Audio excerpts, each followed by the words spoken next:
fished that a ton growing up. Walmart in Ankeny, Iowa, for whatever reason, that was like the 2 fly patterns that they had. Prince Nymph and the Zug Bug. You could go in and buy like a little 3-pack of cheap Chinese tied ones. Just a great fly. Excuse me, gotta cut. We're gonna tie Cliff Zug's Zug Bug. This is a fly that, if I'm remembering correctly, has been around since the 1930s. It's a great fly for trout, but I've also caught everything from sunfish to bass to carp on it.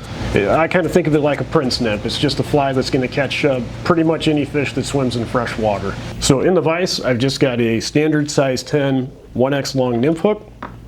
For thread, I'm using a Uni 8.0 in black, but you could use whatever you've got.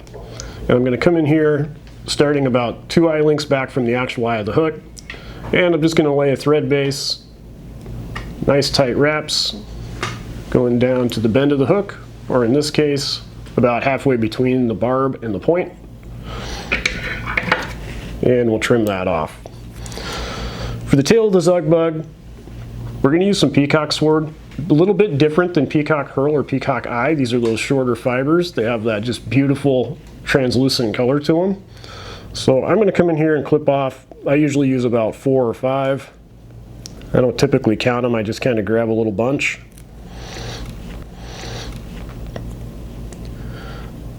Get them lined up. And I like the tail to be about half the length of the hook.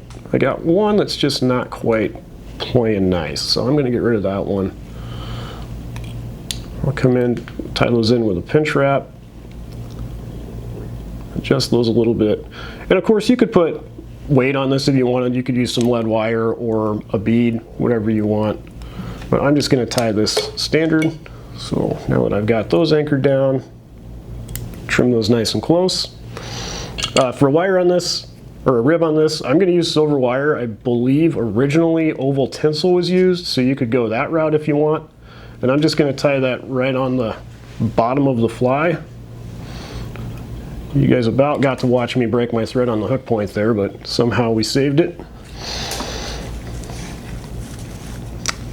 And then for the body, I'm just going to grab some standard strung peacock herl. Again, I kind of go 3 or 4. Don't get too spun up about it. Obviously, on a bigger hook, you're going to use more, and on a smaller hook, you're going to use less. And what I did there was I just broke those brittle tips off, about the first ½ inch or so of those. They're going to break off pretty much no matter what you do, so just break them off before you tie them onto the fly. And I will wrap those down. I'm going to bring my thread up to about right there. So we will wrap a body out of our peacock herl. And because the peacock herl is naturally tapered, as you wrap forward, you should get a small amount of natural taper in the body of your fly.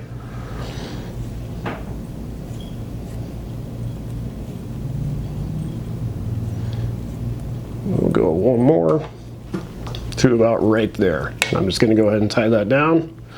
So that kind of makes up my abdomen of my fly, kind of up into the thorax region a little bit.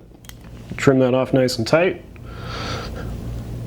Now this wire greatly protects that delicate peacock herl, in addition to giving it just a little bit of flash and makes it look kind of nice. It's really going to go a long way as far as durability. I know some people do actually put a little bit of glue or adhesive on the hook before they wrap those peacock herls, so if you wanted to do that, you absolutely could. And then once I've got that tied off, I'll just helicopter that wire off and break it. Then for my legs on this, I'm going to use some Brahma hen. You could use whatever hen or partridge you've got, but I kind of like that brown color.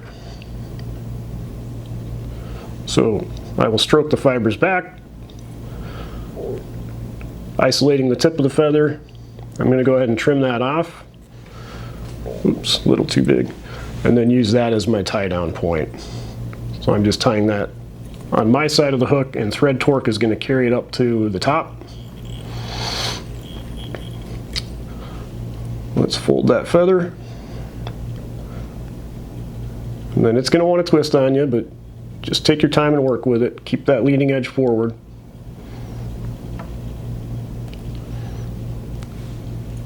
There's 2 wraps. And how many wraps you take really depends on how many fibers are on your feather and how many legs you want. I usually do about 2.5 or 3. Then as I go to tie that feather off, I'm going to put a 90-degree bend into the stem to open that up. A couple of wraps, and then 1 wrap or 2 over top of that stem just to anchor it in place. And then while holding my thread tight onto my bobbin holder, I'll just break that off. A little bit of cleanup there.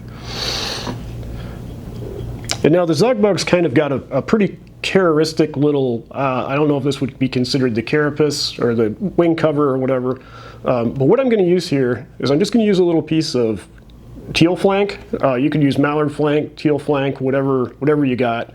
I went ahead and just stripped the lower fibers off the stem, cut it short, and then I actually squeezed that with a pair of tweezers to flatten it out a little bit, just to make the tie-in a little bit easier. And I'm going to lay that right on top of the hook, grab that with my thread, and anchor that down. And on some of these older patterns, I really do think that having a little bit bigger thread head kind of adds to the look on them. That was more or less the style back then. So I'm going to take some of the twist out of my thread, jump down to the eye of the hook, and then start working my way backwards to build up just a little bit bigger of a thread head than I'd probably put on, say, a dry fly or something more modern. There we go. That's looking pretty good. So again, I'm going to take the twist out of my thread, come in with my whip finish tool, do a back to front whip finish. Make sure we tighten that knot down, remove that. And then to trim this, what I'm going to do is I'm just going to pick this up, sneak my scissors in here, and I'm trying to avoid those soft hackle hen fibers that I put in. I don't want to just cut all those off. So I'm going to kind of lift that forward, cut that straight across just like that. And you can make that longer or shorter depending on what you want to. I think it's almost like a hot spot on more modern fly patterns. And I got one little straggly fiber that didn't go. So there you go. That's it. We just need to add some head cement to that fly. Probably a couple different layers of Sally Hansen Tarn's nails to shine that up and make it look pretty. And that thing is ready to go fishing. That one fiber over here on the side is just not cooperating. There we go. It's gone.